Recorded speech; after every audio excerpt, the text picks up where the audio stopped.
Eso quiere decir que el cristianismo es el nuevo nacimiento. El nuevo nacimiento es el Evangelio. La gran noticia del Evangelio es Cristo en nosotros. Siempre que viajo, y a veces viajo con un grupo de hermanos, lo primero que tengo que aclarar es, no estamos de visita, porque la iglesia de Cristo no solamente es una sola, sino que Cristo es la iglesia. Jesús es la casa. Así que somos locales en todos lados. La familia de Cristo son las piedras vivas que componen el cuerpo de Cristo. Así que estoy en familia y honestamente, por el diseño de Dios sobre nuestra vida, lo que quiero decirles es, no vine a pasar un buen tiempo con ustedes, vine porque estoy completamente comprometido a que la palabra de Dios, su Espíritu nos transforme para siempre. Algo tiene que pasar en la iglesia, algo tiene que pasar en nosotros. Yo no sé cuántos de ustedes ven el mundo espiritual, si alguno lo ve. Para mí va a estar bien que no estén prendidas las luces porque necesito que eso se vea bien. Ahí está, gracias. Pero si ustedes vieran el mundo espiritual, verían como muchos de ustedes llevan con ustedes demonios como si fueran mochilas, como si fueran mascotas. Impresiona ver. Básicamente porque todavía siguen amando cosas que están en el mundo. Quieren a Cristo, pero todavía no han soltado cosas que están en el mundo. Algo radical tiene que pasar porque no hay manera de tener un convenio bilateral con Dios. El Evangelio es absolutamente radical y no es un mensaje. El Evangelio es una persona. No hay manera de poner en práctica el mensaje del Evangelio, porque el Evangelio es una naturaleza, es Cristo en nosotros. Nadie puede ir en pos de Jesús si no nace de nuevo. Entonces, cuando nosotros hablamos de imitar a Cristo, hay que explicar bien qué significa imitar a Cristo. Toda la palabra de Dios sirve y es apta para redarguir, para corregir, para enseñar, para instruir en justicia. Pero la iglesia de Jesucristo persevera en la doctrina de los apóstoles que va de Romanos a Judas. Y yo le quiero aclarar esto y seguramente vamos a entender un poco más a medida que vamos hablando, porque estamos completamente, ¿cómo puedo decirlo?, contaminados de la falta de revelación del misterio de su voluntad, que es Cristo en nosotros como esperanza de gloria. Mucho de lo que cantamos está muy bien para los que vivieron en el antiguo pacto, pero no es para nosotros. La mitad de las canciones que cantamos no son para nosotros. La mitad de las expresiones que tenemos no son para nosotros. El misterio de su voluntad, que es Cristo en nosotros, tiene que ser revelado para que nosotros sepamos quiénes somos, cuál es nuestra identidad. O no podremos actuar como tal. Amén. Le voy a ir explicando de a poco y va a ser interesante y ojalá algunos de ustedes, y les doy permiso y los animo a que si algo los pone en conflicto, levanten su mano, por favor, pregunten. Hagamos de esto un ejercicio que incomode al diablo. Nadie se vaya con una duda, por favor. ¿Se comprometen? ¿Amén? Toda la palabra de Dios dice, en esto voy a ir rápido porque yo no voy a desarrollar esto que voy a hablar ahora, pero necesito, no se puede construir una base deficiente. Para decir lo que tengo que decir, primero tengo que explicar esto. Así que me van a tener que seguir, ninguno se puede distraer. Toda la palabra de Dios dice de principio a fin que nosotros fuimos creados, formados, hechos, llamados, escogidos. Todo lo que Dios hace, todas las obras de Dios tienen un solo fin, un solo propósito. El único propósito para tu vida y para la mía y para todo lo creado es la gloria de Dios. Fuimos creados para la gloria y la alabanza de su santo nombre. Quiere decir que nuestra vida tiene un propósito. Escuchen, no está del todo bien cuando uno le dice a una persona, Dios tiene un propósito para tu vida. Está bien intencionado, pero no es correcto.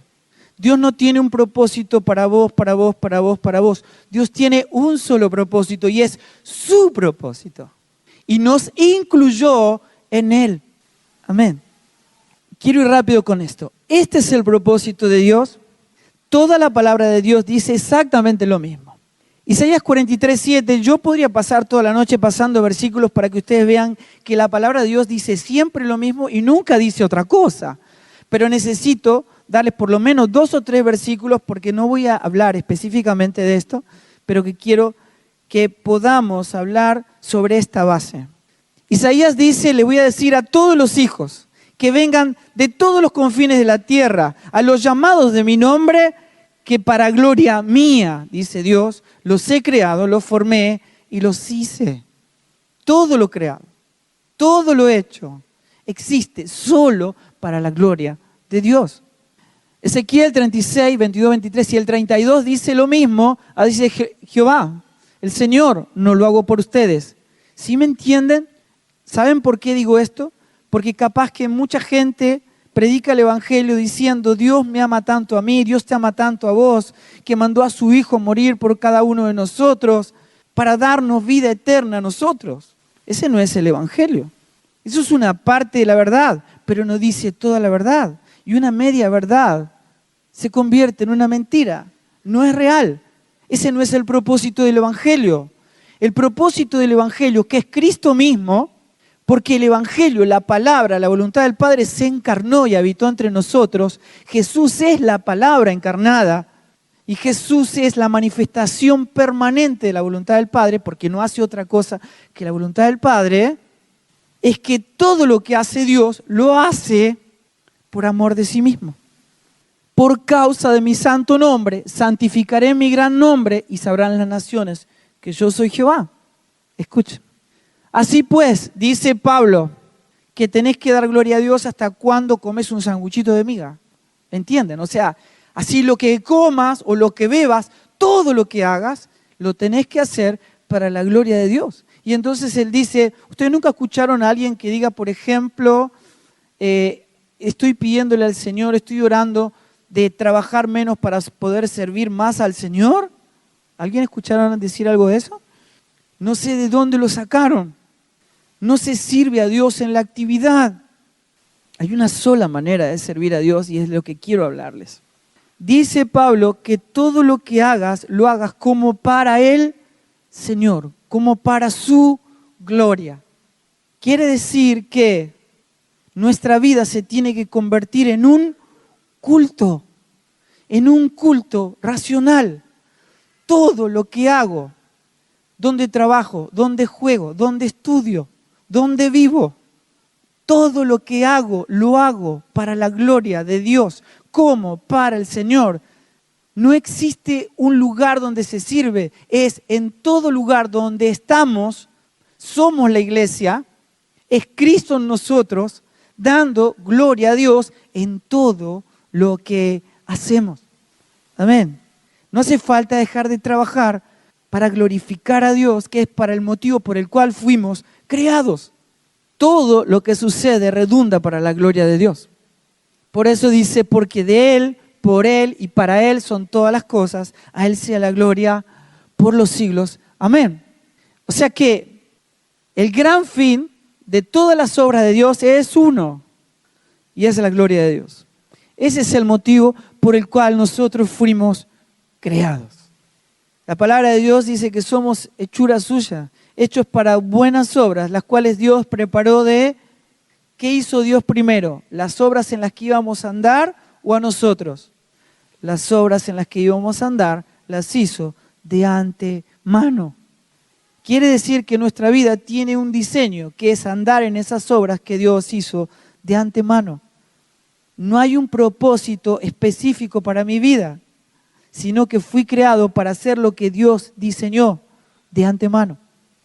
Y yo le pido a Dios algo que a mí me gusta, por el amor infinito que Dios tiene hacia nuestra vida, no abandona su propósito de Dios. ¿Entienden? Dios no abandona su propósito en sus hijos. Por eso Dios, cuando vos pedís para vos mismo, para tu propio deleite, Dios dice, olvídate. Amén. Les quiero aplicar esto. Antes de que todo fuera creado, Dios existía. Él es el primogénito de toda creación. En un momento determinado Dios hace, ahí Dios resplandecía en su gloria. ¿Saben qué es la gloria de Dios? La definición en la Escritura y en el diccionario es la manifestación de todos sus atributos.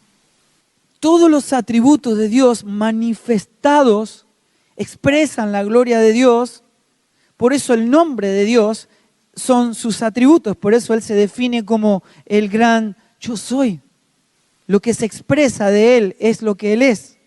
Y la palabra en hebreo, que muchas veces se utiliza para gloria, es Shekinah, que quiere decir morada. Es un Dios que vino a morar en nosotros para expresar su gloria.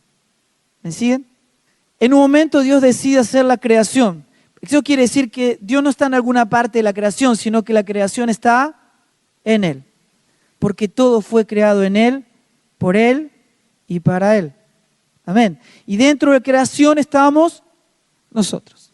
Ahora, toda la Escritura define a Dios como está arriba, ¿ven? Como Él, todo. La manera en que Dios define a su Hijo es la plenitud de aquel que todo lo llena en todo y que Él es el todo en todos. Dios es el todo. Quiere decir que fuera de Él no hay absolutamente nada. Por eso Dios no puede ofrecer nada fuera de su Hijo, porque todo nos lo dio en su Hijo. Amén. La pregunta es esta. Dios hace al hombre, Dios hace a Adán en Dios. Y Dios es el todo. Amén. Ahora, si Adán estaba en Dios, que es el todo, y Dios estaba en Adán, ¿qué le faltaba a Adán? ¿Qué le faltaba? Nada, ¿verdad? Ok. ¿Y cómo oraba Adán? Si no le faltaba nada, ¿cómo oraba? ¿Cómo se imaginan que él? ¿Cómo? Hablaba, sí, por supuesto. ¿Pero qué hablaba? ¿Cómo era su vínculo con Dios? Admiraba la creación. ¿Qué más? Bueno, básicamente lo que hacía Adán era disfrutar de todos sus atributos. Disfrutar de su comunión. Gozarse en la persona infinita, eterna, en donde en esa plenitud, en esa expresión de sus atributos, en esa gloria, había una perfecta satisfacción, un perfecto deleite. ¿Amén? Ahora, esto es lo que pasó después. El hombre pecó y por cuanto todos pecaron fueron destituidos ¿de dónde? De esa gloria para la cual habíamos sido creados. Amén. La palabra destituido es puesto en otro lugar. Quiere decir que a partir de ahora el hombre ya no está más en Dios. Ahora está fuera de Dios. Entonces, Dios que es el todo, ahora el hombre no tiene nada. Y Dios que es la vida, ahora el hombre está muerto. Quiere decir que a partir de este momento lo que vincula al hombre con Dios, ¿qué es? La necesidad.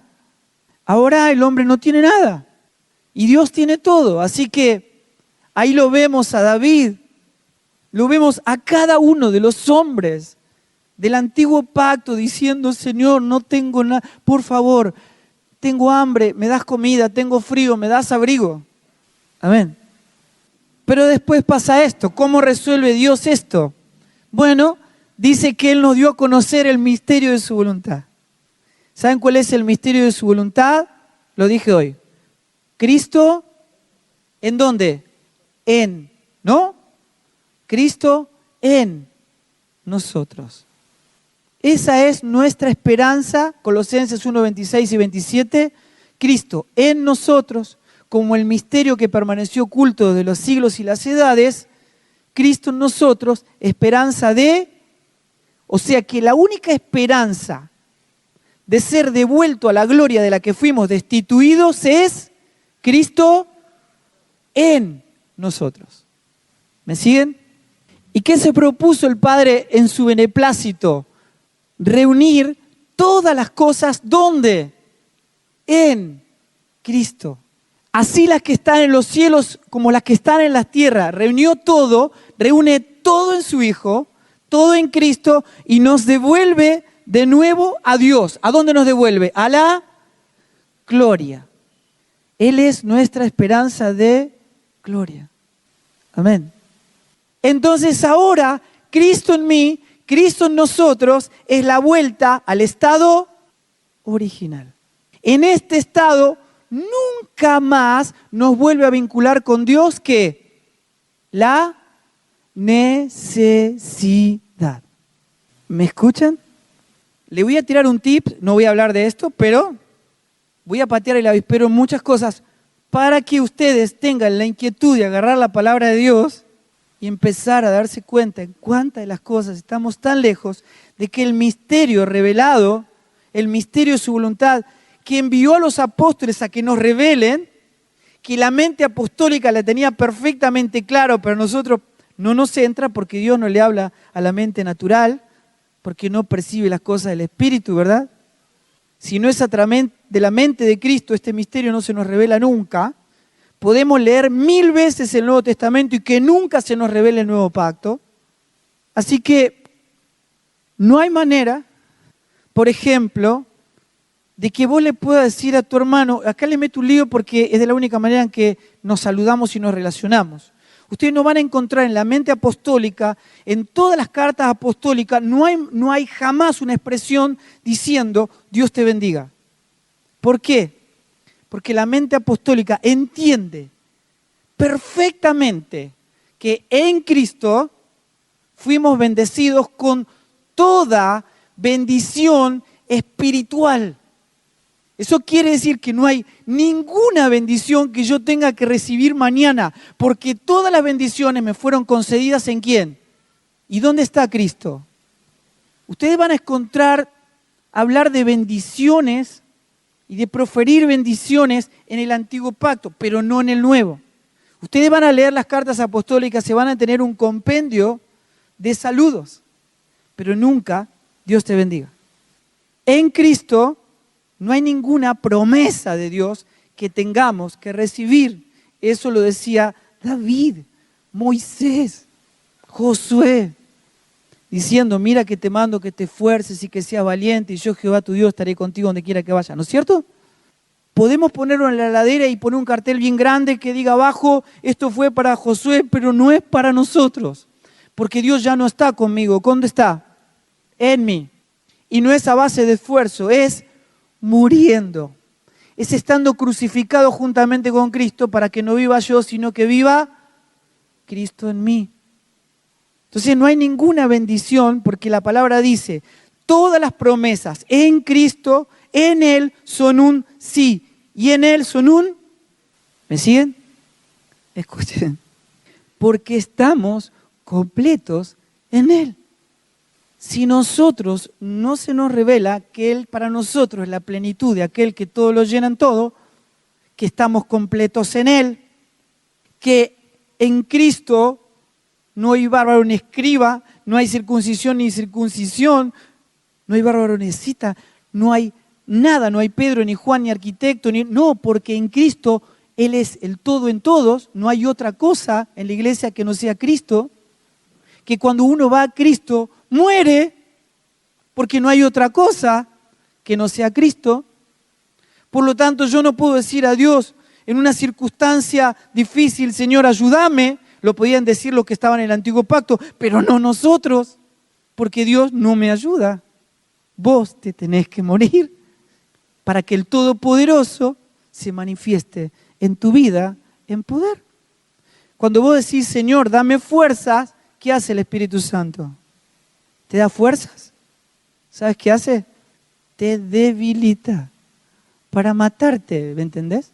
Porque el poder de Dios, ¿cuándo se manifiesta? En nuestra debilidad. Se manifiesta y se perfecciona en la mente de Cristo, en nuestra debilidad. Y cuando soy débil, entonces soy fuerte, porque no soy yo, sino Él es en mí. ¿Por qué oramos, pedimos, actuamos, cantamos como si Cristo no hubiese muerto y resucitado? Como si no estuviera en nosotros. ¿Comprenden eso? Escuchen, si hoy David y Goliat estuvieran acá, David tiene que poner la otra mejilla, ¿me entienden? Todo ha cambiado, absolutamente todo ha cambiado. Cristo en nosotros cambió nuestro vínculo con Dios para siempre. Por eso el Señor les dijo, Moisés les dijo ojo por ojo, diente por diente, mas yo les digo a ustedes, amen a sus enemigos, bendigan a los que los maldicen, oren por los que los roban, los ultrajan y los persiguen, pongan la otra mejilla. Escuchen, ese es el fruto de Cristo en ustedes, y si eso no está pasando, algo muy malo está pasando en tu vida. Si no hay fruto de Cristo, preocúpate. Ocúpate de tu salvación con temor y temblor. ¿Por qué? Porque Él produce en vosotros tanto el querer como el hacer. Si yo no amo a mi enemigo, preocúpate y ocúpate de tu salvación. Algo muy malo está ocurriendo. Porque puedo servir, puedo dar mi dinero a los pobres, puedo dar todo, incluso hasta entregar mi cuerpo para ser quemado.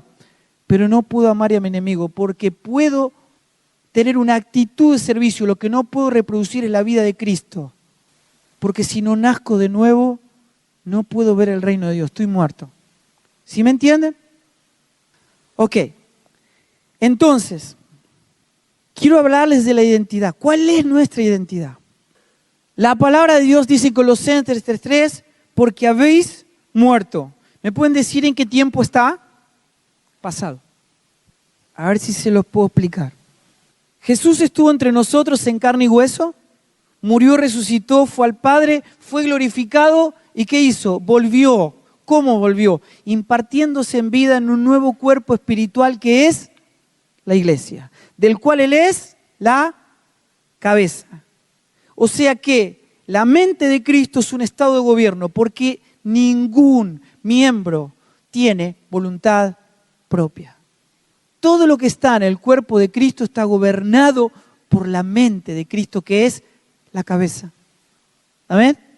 Entonces, si yo tengo voluntad propia en la iglesia, es porque no estoy en el cuerpo. Porque todo lo que está en el cuerpo de Cristo está siendo gobernado por Él. Jesús vino a establecer un reino y la mente de Cristo es un estado de gobierno. Amén. O sea, el momento en que vos fuiste a Cristo, dice la palabra, fuiste crucificado juntamente con Él, muerto, sepultado y resucitado juntamente con Él. ¿Cuándo? Juntamente. No el día que te convertiste, juntamente. Si fuiste a Cristo, habéis muerto.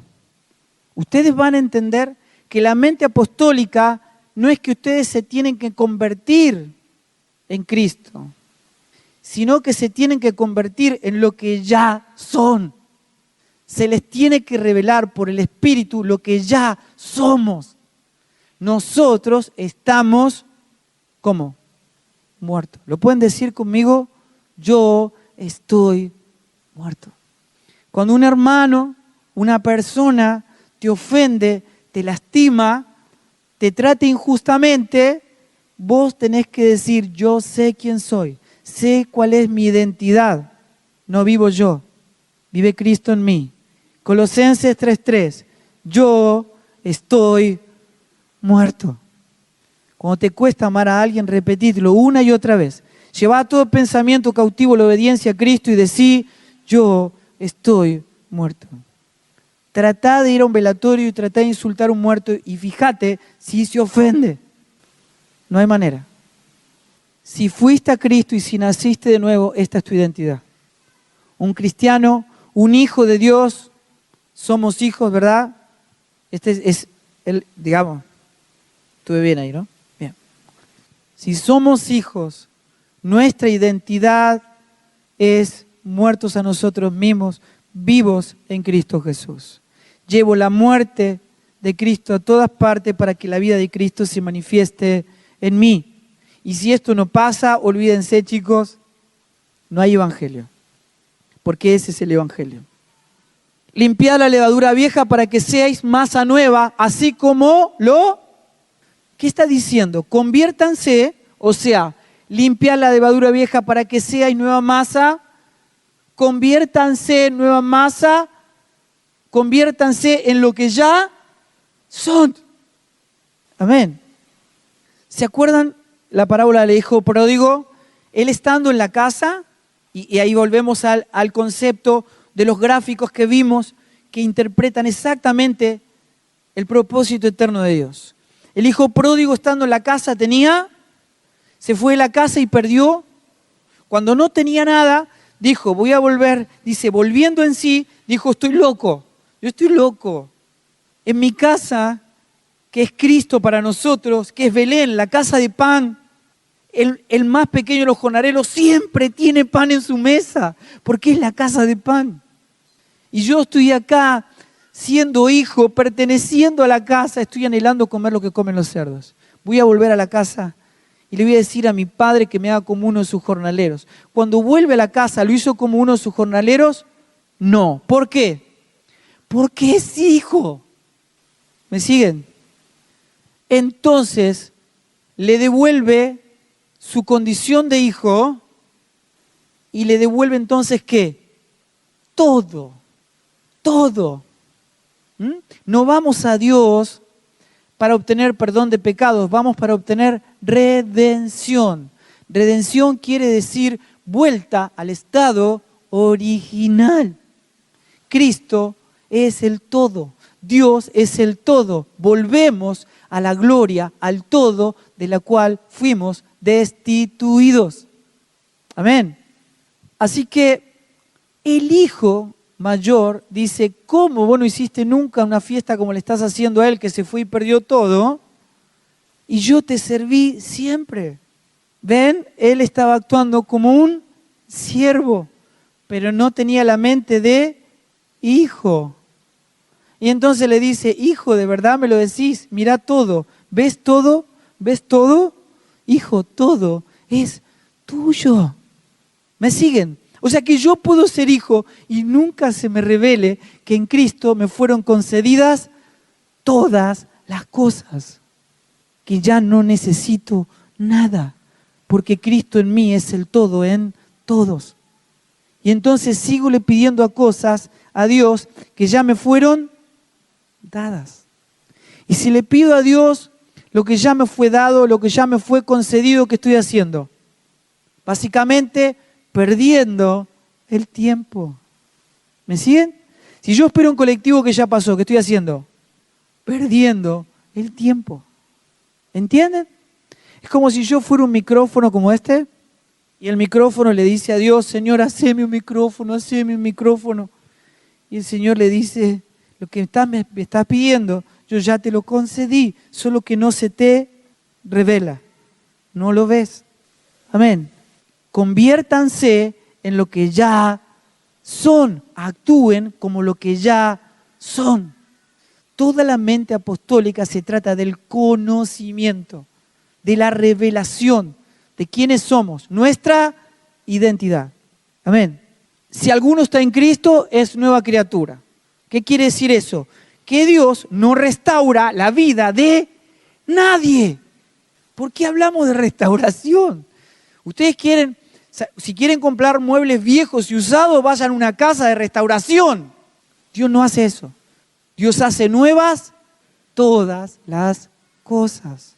Si vos sos un árbol todo mal, todo cachuzo, porque por las decisiones en tu vida, venís a Dios y pensás que Dios te va a restaurar, te va a hacer un árbol más fuerte y más frondoso, te va a abonar, te va a regar. Olvídate, te doy una buena noticia, Dios no hace eso. Dios no restaura la vida de nadie. Cuando vos venís así, Dios agarra un hacha y corta el árbol porque de tu antigua naturaleza no tiene que quedar nada.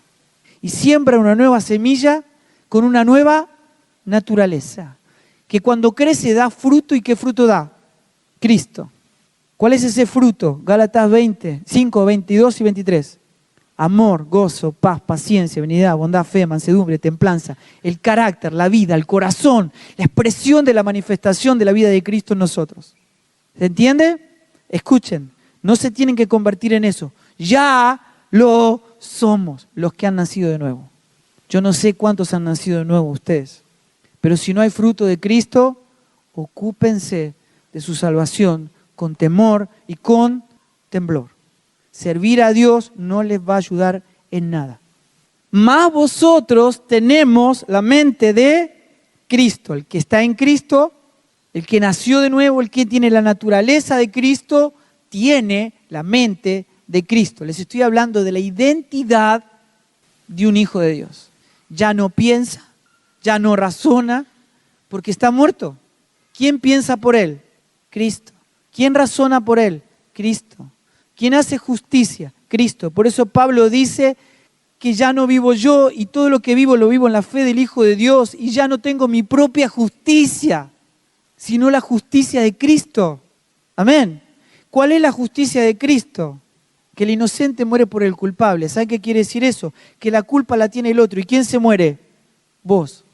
Si esto no pasa, hay algo muy serio que está pasando en nosotros. ¿Me entienden? Cristo en nosotros es el justo muriendo por los injustos.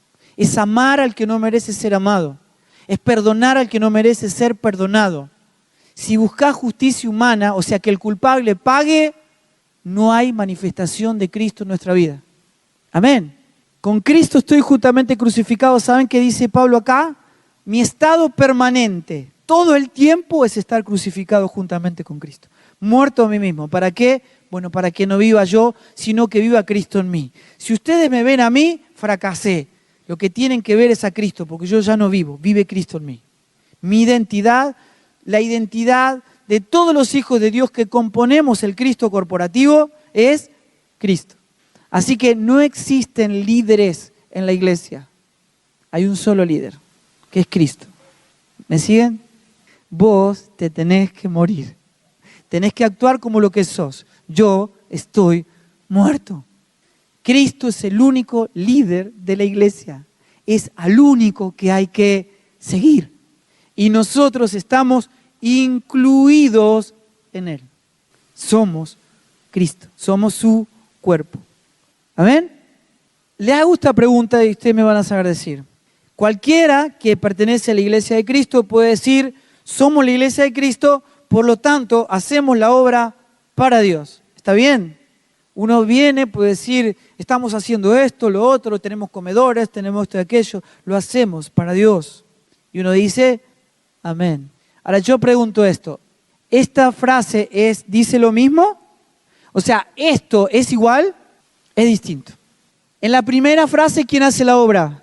En la segunda, escuchen, no solamente no es lo mismo, es diametralmente opuesto. Esto quiere decir que nadie hace la obra de Dios en la iglesia. El que hace la obra de Dios es Él mismo. Porque si no es Dios el que hace la obra, el que edifica la casa, que es Cristo, en vano trabajan todos los que la edifican. ¿Me entienden? Amén. Entonces, ¿qué es vano? ¿Vacío? Nada. Absolutamente para Dios es nada. Jesús dice en Juan 15:5, separados de mí, nada. Absolutamente nada pueden hacer. Lo que ustedes hagan, por más bueno que parezca, por más que vivan para atender a los necesitados y dar su vida en servicio, para Dios es nada. Filipenses 2:13 dice que ese poder que es la gracia de Dios, Dios en nosotros produce el querer y el hacer. ¿Y qué es el hacer al que se refiere? Es el obrar, es el... ¿Quién produce el servir? Entonces, Dios, no nosotros. ¿Comprenden? No hacemos la obra de Dios, la hace de Dios en nosotros y a través de nosotros, para salvación a todo aquel que cree. ¿Qué es el querer? Bueno, es que lo anhelo, es que Dios produce el anhelo, el deleite, el gozo, la plenitud por hacerlo. Les explico más o menos. Si ustedes le dicen a un cadáver, acá hay un muerto, le dicen, ¿me puedes traer un vaso de agua? Imposible, los muertos no oyen, no comen, no caminan, no ven, no escuchan. ¿Qué hace Dios? Le da vida. Primero, le da vida. Segundo, le produce la capacidad para ir a buscar el vaso. Tercero, le da el disfrute, el gozo por hacerlo. Amén. Dios te da vida y produce el querer y es solo por su buena voluntad. No porque te lo merezcas y no porque lo merezcamos. ¿Entienden? Dice esto, servid a Jehová con alegría. Esto es genial porque yo lo que quiero que ustedes entiendan y que ninguno diga después, Fabián dijo que no hay que servir. No. La palabra dice, sirvan a Dios con alegría porque Dios ama ¿a qué? El dador alegre. Pero hay un problema, que Dios nos está diciendo que hay que servirlo como Él dice que hay que servirle. Tenemos que entender qué significa servir cuando Dios habla de servir. Porque cuando vino Jesús dijo esto: yo no vine para ser servido. Y Hechos capítulo 17 dice esto: Dios que hizo el mundo y todo lo que en él hay, puesto que es el Señor del cielo y la tierra, no mora en templos hechos de manos de hombre, ni puede ser servido por manos humanas, como si él necesitara de algo. Escuchen, Dios no necesita de nada porque es Dios, y mucho menos necesita de nuestro servicio. Como si Dios decía: uy, esto que estás haciendo me viene joya, justo lo necesitaba, me estaba faltando. Imposible. ¿Por qué? Bueno, puesto que Él es el que da todo, vida, aliento y ¿qué más? Todas las cosas. ¿Me siguen?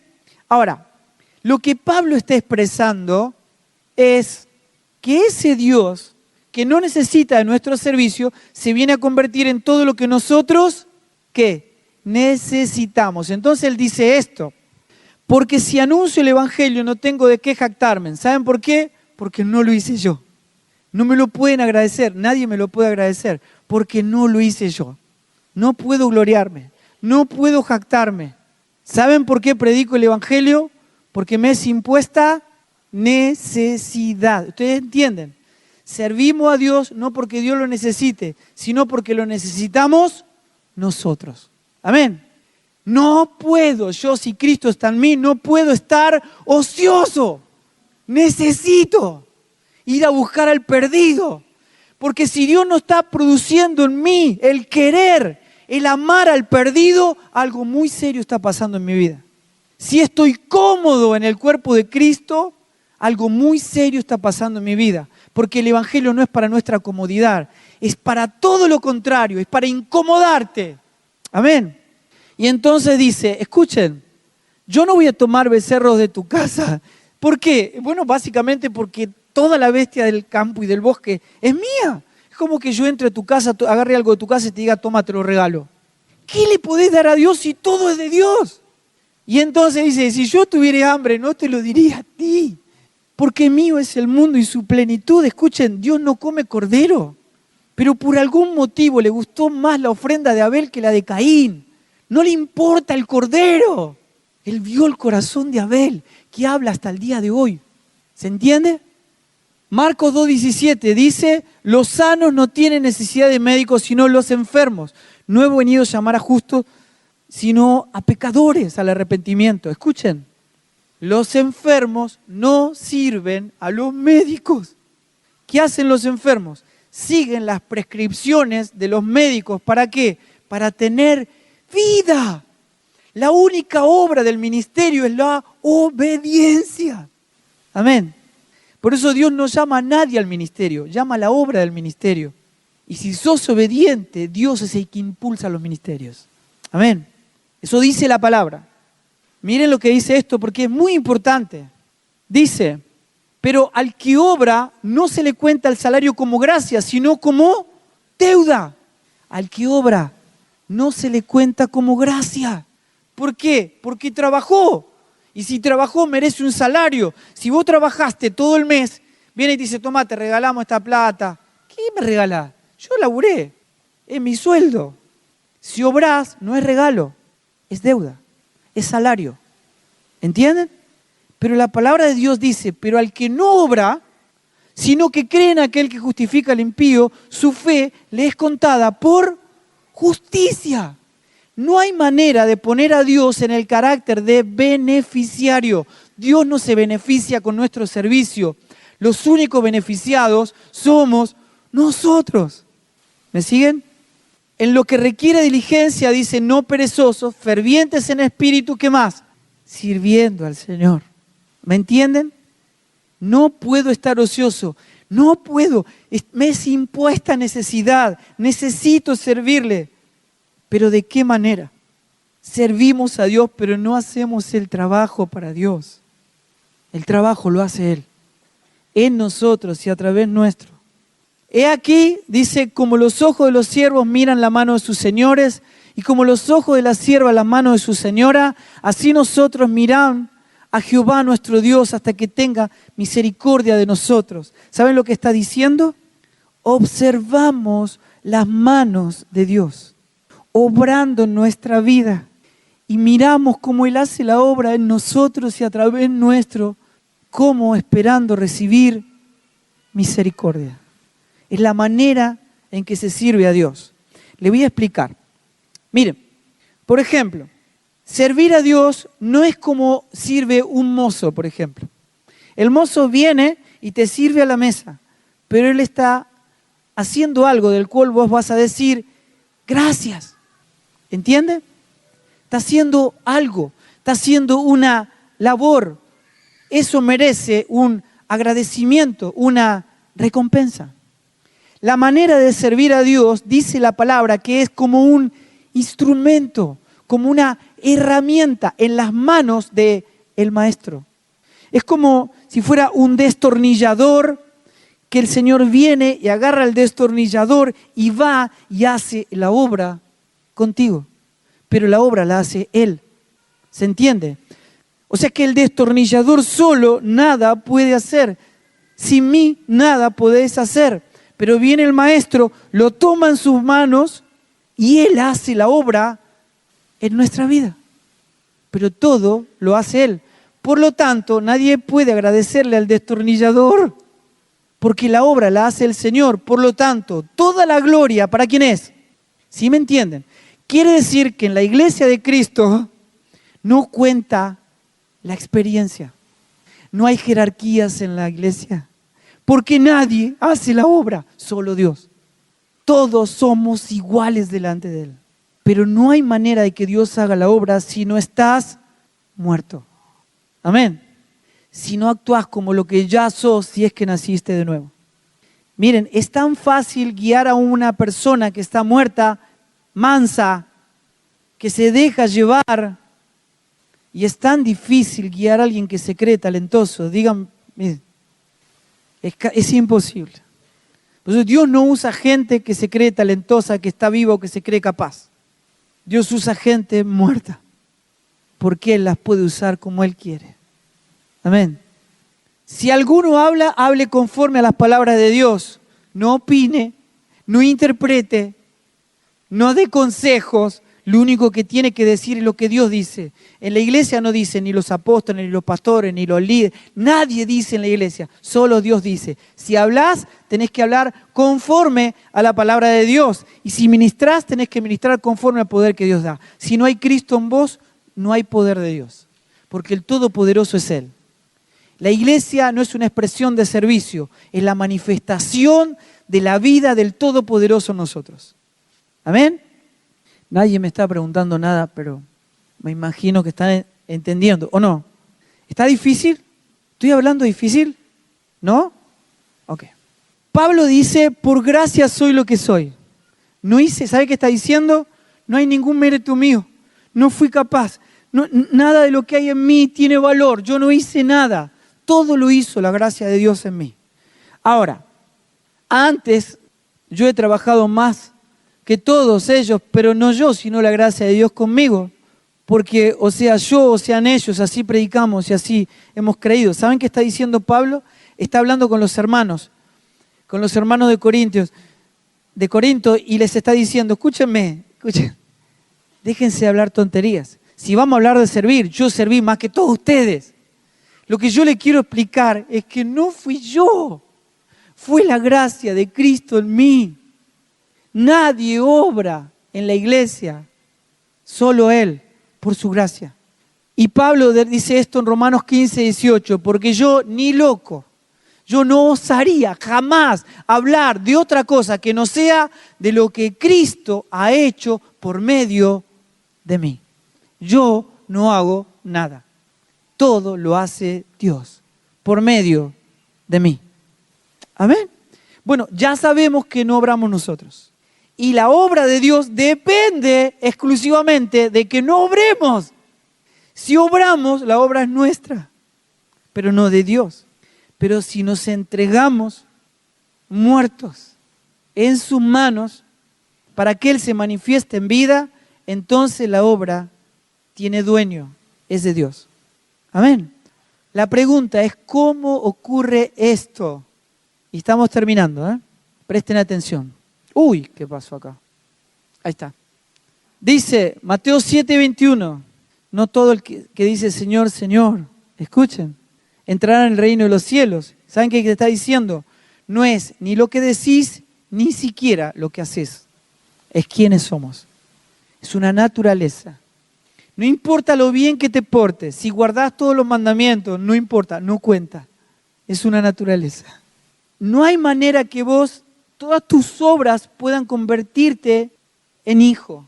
Para ser hijo necesitas ser engendrado. Y para ser engendrado, para nacer de nuevo, primero tenés que ¿qué? Que morir. No hay entrada al reino si no hay muerte y negación de uno mismo. No hay. Nadie puede ir en pos de Jesús si no muere, si no nace de nuevo. Si no hay señal de resurrección, no hay nada que discipular. ¿Amén? Y entonces el Señor dice, en el versículo 23, en el 22 dice, un montón de gente diciéndole, Señor, te servimos durante casi toda nuestra vida. Profetizamos en tu nombre, echamos fuera demonios en tu nombre, hicimos muchos milagros en tu nombre. Y el Señor, ¿qué les dice? Nunca los conocí. Esto quiere decir, esto hay algo que es tremendo y que es fundamental que Dios nos revele esto. Dios tenga misericordia de nosotros y haya tierra fértil en cada uno de ustedes para que esto se les revele esta noche. No es lo mismo creer que conocer. Toda esa gente sirvió a Dios durante casi toda su vida. ¿Saben por qué? Porque creían en Él, pero tenían un problema. Fueron arrojados al lago de fuego como hacedores de maldad. ¿Por qué? Porque no le conocían, aunque creían en Él. Amén. Ahora, yo puedo hablarles de alguien que ustedes no conocen. Y si yo le hablo de ese alguien, es capaz que muchos de ustedes creen que ese alguien existe porque confían en mí. Pero si alguien viniera y me diría a mí, o viniera, digamos, una persona después de mí y les diría, miren, esa persona de la cual Fabián les habló en realidad no existe. Todo lo que ustedes creyeron probablemente se desmorone, se debilite y desaparezca. Pero yo tengo familia, como la mayoría de ustedes. Si alguien viniera a demostrarme por medio de una teoría, por más que sea un sabio, un entendido, para demostrarme que mi familia no existe, yo le diría, respeto tu conocimiento, pero felizmente puedo decirte que estás completamente equivocado porque yo vivo con mi esposo y con mis hijos todos los días. Porque creer no es lo mismo que conocer. Si yo le conozco, no hay argumento en el universo que pueda debilitar mi fe, porque le conozco. ¿Me siguen? Si ustedes miran y observan a través de la mente de Cristo, las cartas apostólicas de principio a fin, la mente apostólica, todo se trata del conocimiento. Jesús, antes de ir a la cruz, dijo, la vida eterna es que te conozcan a ti, el único Dios verdadero, y a su Hijo a quien has enviado. Toda esta gente predicaba, servía, profetizaba, echaba fuera demonios, hacía milagros en nombre de Jesús, pero había un problema. No le conocían. Y Pablo hace esta salvedad. Más bien, dice Pablo, no eran conocidos por Dios. Amén. Entonces Pablo dice esto. ¿Cuántas cosas eran para mí ganancia? Él dice, yo soy esto, y empieza a sacar chapa, ¿verdad? De todos sus estudios, de todos sus diplomas, de todos sus logros. Todo eso que es un currículum, ¿verdad? Que uno ve a veces cuando uno mira los congresos que se organizan y lo que se muestra en los congresos con la foto de los expositores es todo un currículum, ¿verdad? Bueno, todo eso es lo que Pablo llamaba por basura. Dice, yo todo lo he estimado como pérdida por amor a Cristo. ¿Me siguen? Primero, estimar todo como pérdida. Y ciertamente aún estimo todas las cosas como pérdida por la excelencia ¿de qué? Del conocimiento de Cristo Jesús, mi Señor, por amor del cual lo he perdido, no lo mejor, no lo que más amo. No. Lo he perdido todo Y si no perdés todo, no podés comprar el campo donde está el tesoro.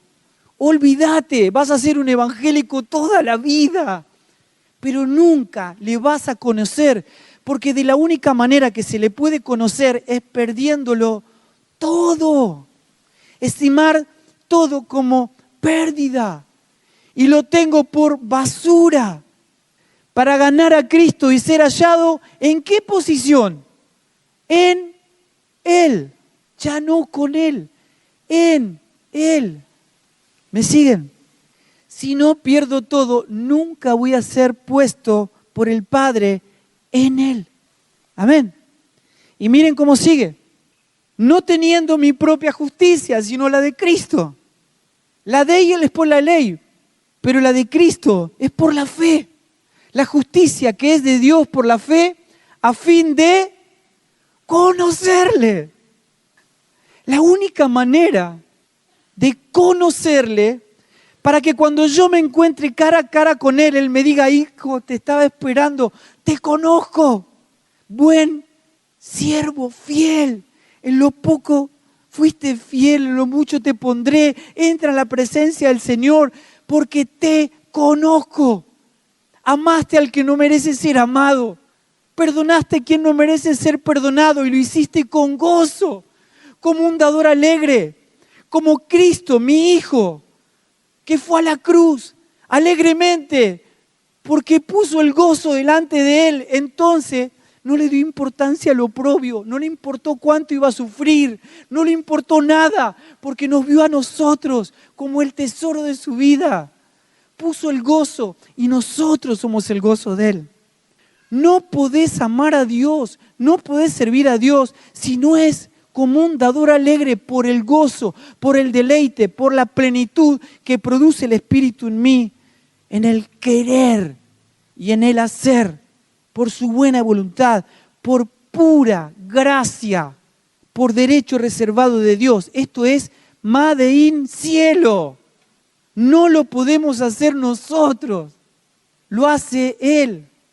Miren chicos, la carta de un escritor decía esto: nací en una familia cristiana, me fue dada una mente para pensar y un corazón para sentir, y no fue mediante ningún tipo de mérito propio. Fui llevado a escuchar el Evangelio, mi rebelión fue sojuzgada, mi dureza fue removida, mi ceguera fue superada y fui despertado de mi estado de muerte, no mediante mérito propio en absoluto. Así que me convertí en un hijo de Dios y ahora soy un heredero de Dios juntamente con Cristo, y esto no es mediante ningún mérito propio. Ahora, cuando mi vida está puesta en sus manos, viendo que Dios hace su obra a través mío, donde yo estoy muerto para que Cristo viva su vida en mí, para que Él se sienta agradado con mi vida, esto no significa ningún mérito propio en absoluto, porque no soy yo, sino la gracia de Dios en mí. Porque como dice Hebreos 13:21, es Dios quien está obrando en mí aquello que es agradable delante de Él. No soy yo. Como 2 Tesalonicenses 1:11 que dice, Dios es el que cumple todo propósito de bondad con su poder en mí. Yo quiero decirles esto y termino. Si alguien va a servir y no lo va a hacer de esta manera, por favor, no sirva. No sirva. Deshonra a Dios. No se sirve a Dios por el sentido del deber, ni por el sentido de la responsabilidad. Solo se sirve a Dios por el deleite, por el amor, por el querer y el hacer que produce el Espíritu en nosotros. Se ha causado más daño a la iglesia por la gente que ha servido por la manera incorrecta que por los que no sirven. Miren, si yo le diría a ustedes, yo estoy casado con mi esposa va a cumplir 27 años de casado. Y bueno, estoy con ella porque firmé un papel y bueno, ahí estoy y listo, tengo que cumplir. Cualquiera de ustedes que me escucha va a decir, está deshonrando a su esposa, lo que está diciendo es una deshonra. Pero si yo le diría a ustedes, Voy a cumplir 27 años de casado y no dejo de agradecer a Dios porque la elijo todos los días de mi vida, porque ha sido para mí una gratificación eterna que Dios me haya regalado esta posibilidad de caminar junto a ella, siendo uno en Cristo para que la gloria de Dios se manifieste en nosotros. Es preciosa para mí. Todos entenderían que la estoy honrando. No se sirve a Dios por el sentido del deber, deshonra a Dios. Es como un dador alegre, es porque me deleito en Él, es porque me gozo en Él, es porque es mi tesoro y porque no puedo evitarlo, porque me es impuesta necesidad morir a mí mismo para que Él haga su obra en mí para su propia gloria. Y no se me ocurriría jamás que alguien me agradezca o valore lo que estoy haciendo, porque no es para eso el Evangelio. Es para que Dios me vea, no para que vean mis hermanos, ni la gente, ni el mundo. Es para que el Padre que está en lo secreto me vea, de tal manera que el que me ve en lo secreto me recompense en público. Es para su gloria, no es para nuestra realización personal. ¿Para qué voy a anhelar un liderazgo si el único líder en la iglesia es Cristo? Yo estoy muerto. Amén. Ahora, si hay algo, miren, yo les digo algo, y recuérdenlo, la palabra de Dios dice que nadie puede ir a Dios, si no es cuando el Espíritu de Dios está obrando en tu vida. Si Dios no está produciendo el querer y el hacer para su propia gloria, si no es Dios obrando poderosamente en nosotros y a través nuestro para su propia gloria, ocúpate de tu salvación con temor y temblor. La iglesia está llena de consumidores que vienen para recibir, a buscar, y si no le gustan, se enojan, critican, se ofenden. ¿Saben de dónde viene la crítica? De lo que me falta, de lo que no tengo, de mi propio vacío, de mi disconformidad. ¿Saben de dónde proviene la adoración? De mi abundancia, de mi satisfacción. El que está satisfecho agradece, habla de lo concedido como un dador alegre. Es un adorador. Amén. Ahora yo sé que muchos de ustedes creen, lo que no sabemos es cuántos le conocen. No sabemos cuántos han muerto, cuántos están crucificados juntamente con Cristo, cuántos han nacido de nuevo. Escuchen. Si hubiera un montón de cadáveres y viene Jesús y resucita a dos, solamente esos dos pueden seguirle. ¿Me entienden? Si no hay señal de vida, si no hay señal de resurrección, si no nació de nuevo, nadie puede ir en pos de Jesús. Eso quiere decir que el cristianismo es el nuevo nacimiento. El nuevo nacimiento es el Evangelio. La gran noticia del Evangelio es Cristo en nosotros. ¿Qué tengo que hacer para conocerle? Considerar todo por pérdida, todo por basura, perderlo todo. Porque el que no ama más a Dios, más que a todas las personas y todas las cosas, más que padre, madre, hijo, hija, esposo, esposa, propiedades, sean su propia vida, el que no pierde todo para ir en pos de Él, no puede hallar la vida. El que la quiera ganar la va a perder, pero el que pierda su vida por amor de su nombre la va a hallar. Sabemos quiénes les pueden servir, solo los que han nacido de nuevo.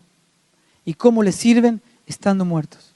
Para que se vea el único liderazgo que existe en la iglesia de Cristo, que es Cristo mismo. Si no hay Cristo, nunca va a haber un liderazgo de Dios en la iglesia. Nunca va a haber luz, nunca va a haber sal, nunca va a haber poder. Porque Él es el único que habla, que dice, que obra. Es el único líder. ¿Qué hacemos nosotros? Conducimos a las personas al Señor. Engendrados. Hola, hola. Para que sean engendrados. Así que yo lo que les quiero decir para poder cerrar. Y Dios nos está dando una oportunidad esta noche y no importa cuánto sepas de la palabra de Dios. No importa. No importa si sos pastor, no importa si estás liderando, no importa si sos maestro. Puede ser cualquiera.